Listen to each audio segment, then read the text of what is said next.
नमस्कार दोस्तों, civil engineering support के एक बहुत ही महत्वपूर्ण वीडियो में आपका स्वागत है। मैं हूं आपका दोस्त इंजीनियर अभिषेक सिंह। दोस्तों, अगर आप भी अपने घर में फुटिंग डलवाने वाले हैं तो ध्यानपूर्वक इस वीडियो को देखिए, क्योंकि यहाँ पे कुछ गलती किया जा रहा है दोस्तों, जो कि आने वाले दिन में इस स्ट्रक्चर के लिए, इस घर के लिए सही नहीं रहने वाला है। तो ऐसे में आप जब हमारे वीडियो को देखते हैं तो आपको कम से कम इससे दोस्तों, जो दूसरे कोई गलती कर रहे हैं उससे सीखने का एक अच्छा मौका मिलता है। तो चलिए मैं बता रहा हूँ यहाँ पे क्या क्या गलती किया जा रहा है, किस चीज़ को आपको अपने साइड पे नहीं करवानी, क्योंकि खर्च तो सारे चीज़ हो रहा है। मिस्त्री ने भी उतना ही पैसा लिया है, लेबर वगैरह उतना ही पैसा, मटेरियल आप सही देंगे ही, लेकिन दोस्तों जो बनाने का तरीका है उस पर डिपेंड करता है कि आपके स्ट्रक्चर में स्ट्रेंथ कितना आने वाला है। दोस्तों, फुटिंग डालने का जो सबसे पहला प्रक्रिया होता है वो होता है कि एक्सकवेशन, मतलब कि उसके लिए खुदाई करना। ठीक है दोस्तों, यहाँ पे खुदाई बिल्कुल जो है वो मनमाने ढंग से की गई है। आप देख सकते हैं जितना बड़ा दोस्तों फुटिंग का साइज है, आप उससे कहीं दोस्तों देखेंगे तो इस वाले पॉइंट को और इस वाले पॉइंट को देखेंगे तो 1.5 से 2 फीट, ठीक है, लगभग दोस्तों यहाँ पे 7 से 8 इंच तो दोस्तों यहाँ पे, और उसके बाद दोस्तों इस तरीके से इंक्लाइन बनाया गया है। और उस साइड भी देखेंगे तो पूरा का पूरा दोस्तों, अगर आप यहाँ पे गड्ढा बड़ा सा खोद के यहाँ पे दोस्तों पिलर लगाएंगे तो क्या होगा कि समय के साथ जो बैक फिलिंग करेंगे, ये जब कॉलम उठ जाएगा दोस्तों प्लिंथ लेवल पे, ठीक है, उसके बाद मिट्टी भरना होता है। ठीक है, और मिट्टी भरने के बाद दोस्तों क्या होता है, मिट्टी को बिल्कुल जो है ठोस होना चाहिए। ठीक है, और ऐसे में अगर आपने सही तरीके से दोस्तों जो है वो एक्सकवेशन नहीं किया है, खुदाई नहीं करवाया है, तो सबसे पहली बात दोस्तों कि ये जितना दूर का मिट्टी आपने खुदाई की है दोस्तों, उतना दूर का मिट्टी को आपको सेटल डाउन भी करना है। तो जितना ज़्यादा आप दोस्तों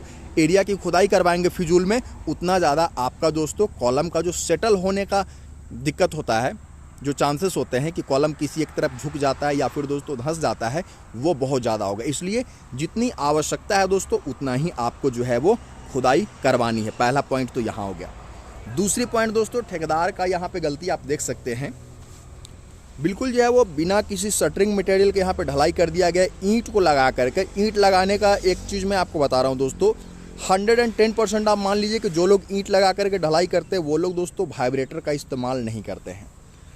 अब वाइब्रेटर का इस्तेमाल अगर आप नहीं करेंगे दोस्तों, नीडल वाइब्रेटर का इस्तेमाल इसमें होना चाहिए। अगर नहीं करते हैं तो क्या होगा कि जो आपका कंक्रीट है ना वो बिल्कुल ठोस नहीं होगा, उसके बीच बीच में दोस्तों एयर गैप, एयर बबल रह जाएंगे। ठीक है, तो ये दोस्तों पूरी तरीके से ठोस ढलाई नहीं हुआ है। भले आपको ऊपर से लग रहा होगा कि काफ़ी चिकना, काफ़ी सुंदर ढलाई हो गया है दोस्तों, लेकिन एक्चुअल में जो स्ट्रेंथ इसको मिलना चाहिए वो नहीं मिलेगा, क्योंकि वाइब्रेटर इसमें इस्तेमाल ही नहीं हुआ है, स्ट्रोक इसमें नहीं लगा है।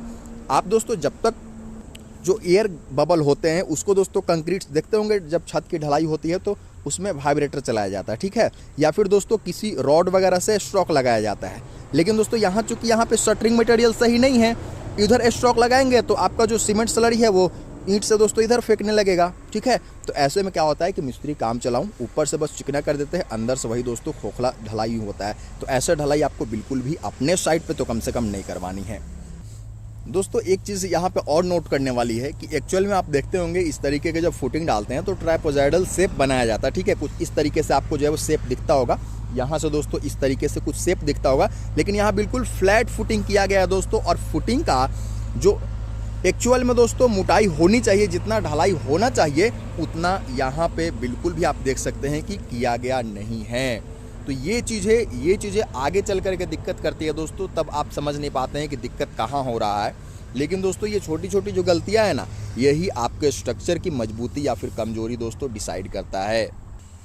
तो फिर मिलते हैं दोस्तों। आप अगर अपने लिए घर बनवा रहे हैं, कोई कॉमर्शियल बिल्डिंग बनवा रहे हैं, तो इन सब चीज़ों का ध्यान रखिए ताकि आपके साइट पे किसी प्रकार की कोई दिक्कत ना हो और आपका स्ट्रक्चर सालों साल दोस्तों टिका रहे। फिर मिलते हैं ऐसे जानकारी के लिए, चैनल को सब्सक्राइब कीजिए। नमस्कार, धन्यवाद दोस्तों।